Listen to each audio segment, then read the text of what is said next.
Scott has been a case of Arrested Development ever since his firefighter dad died when he was 7. He's now reached his mid-20s, having achieved little, chasing a dream of becoming a tattoo artist that seems far out of reach. What's going on, everybody, and welcome back to my channel, Movie Files. Elliot back with a new movie review, and this time we're talking about The King of Staten Island, which came out last week, but I got a chance to check it out, and I'm excited to let you all know what I thought about the film and if you should check it out. Before we dive into this spoiler-free review, as you can see on the screen now, make sure you follow me on all my social media accounts. If you're new to this channel, subscribe, hit that bell so you don't miss any of my new content.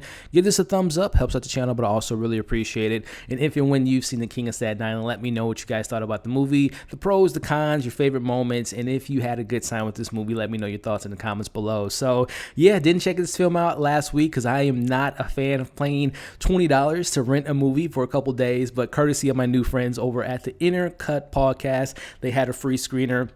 I'm going to be on their channel here in a couple days, and we're going to be talking about this film and some other things. So they said, hey, we would like for you to talk about this film and let you check it out. And I did exactly that. So starting off with the positives, kind of going into this movie, I obviously knew about the film. I like Pete Davidson. It was really until I saw Big Time Adolescence, which was on Hulu, which if you guys haven't seen that film, we'll talk about that a little bit later, but I highly recommend you guys checking that out. But that really kind of opened my eyes up to Pete Davidson as a more serious, somewhat serious actor, kind of channeling his inner Adam Sandler at times. When Adam Sandler goes to those comedic movies and dives into the dramatic elements, I think that he's trying to carve out that part of his career at this early part of his career, speaking of Pete Davidson. But I'm a big Judd Apatow fan. You know, there are some classic comedies in my eyes, from of course, 40-Year-Old Virgin, Knocked Up, and then you have films like Trainwreck and This Is 40. And I think this film, The King of Staten Island, kind of falls within that middle pack, and we'll get to that in my, kind of overall thoughts. But just starting off the positives,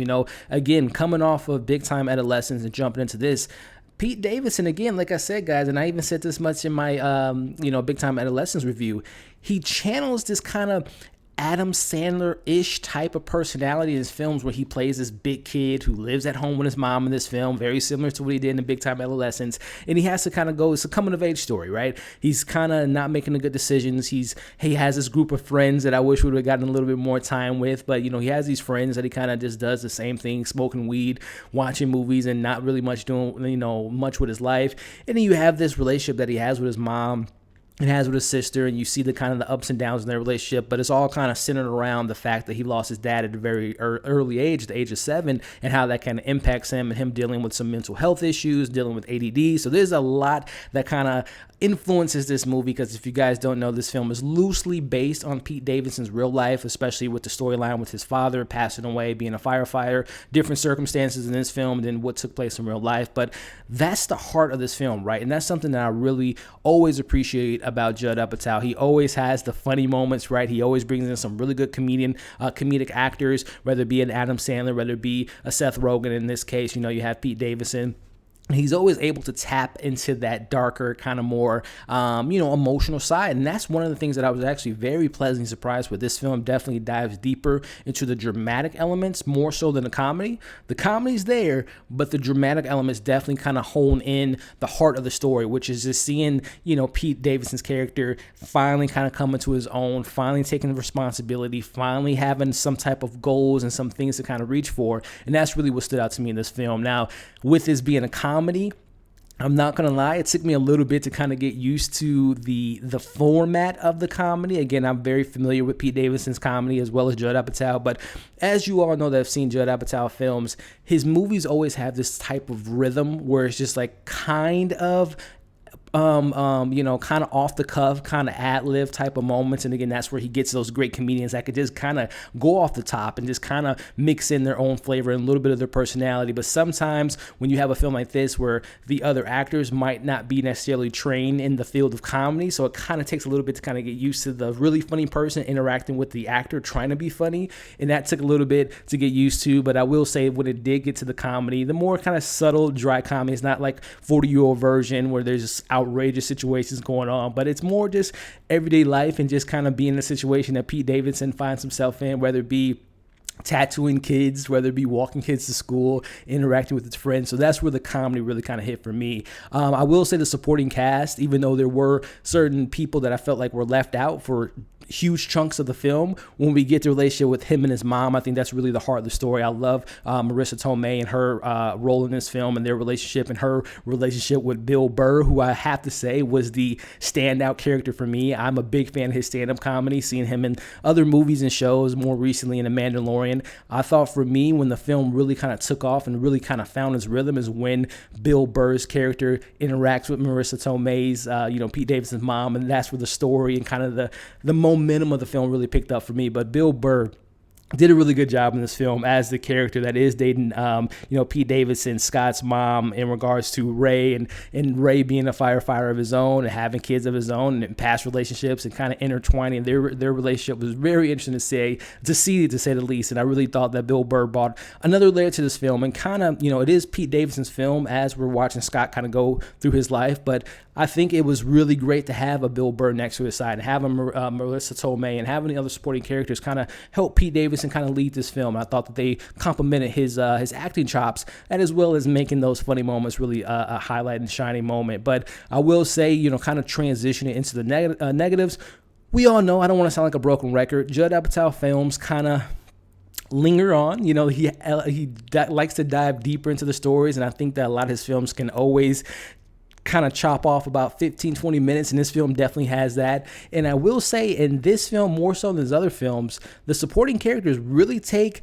a back seat when it comes to this film in regards to the first half of the film, which, again, the first 30 minutes, I'm not going to lie, I really wasn't liking the film, if I'm being honest. I didn't think it was funny. I thought they were trying too hard, and I didn't really kind of like the vibe and the tone of the film. But again, when Bill Burr steps into the frame and it's like 35 minutes into the film, that's when I was really invested. But the first 30 minutes were not that entertaining to me. But going back to my negatives with the supporting cast, there are literally moments where you had the film starting off with his relationship with his sister, played by Judd Apatow's daughter, who's been kind of popping up in things like Euphoria, Hollywood on Netflix, and seeing her in some other things, and Assassination Nation. She's coming into her own as an actress, but there's a relationship that they have in this film that just kind of comes and go and kind of lingers within the story, and you really don't get much from her. I think of the same thing with his three best friends, where I thought that was kind of where the film was maybe headed, and making bad decisions and kind of redeeming himself from that, which he does, but then his friends are just kind of there, and then they kind of go. So there are definitely moments in this film where I thought the film was just kind of a mess in a certain extent, and you don't really get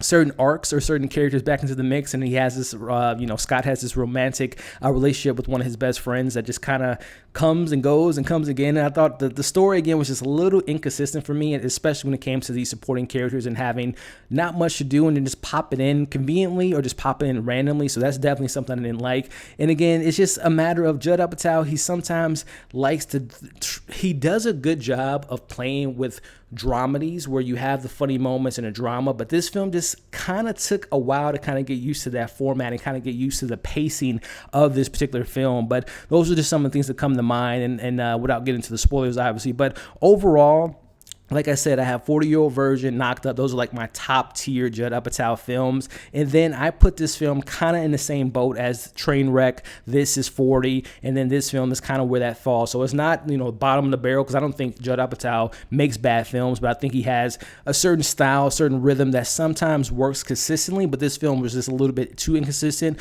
But I'm still not going to lie. I enjoyed this film. Had some solid good laughs. Has a really good message. It has some heart to it, which I always love about his film. So with that being said, I'll give this film a 3 out of 5. Something that I do notice about Judd Apatow films is after a couple rewatches, I enjoy the story more, I enjoy the characters more, and I get a little bit more laughs. So right now, like I said, it's a good film, 3 out of 5. But when I revisit this film, when it's available on Netflix or HBO Max, a year from now, I'll probably revisit it and find some things that I didn't really like about it this go round and probably appreciate it a little bit more. So that's my thoughts on The King of Staten Island.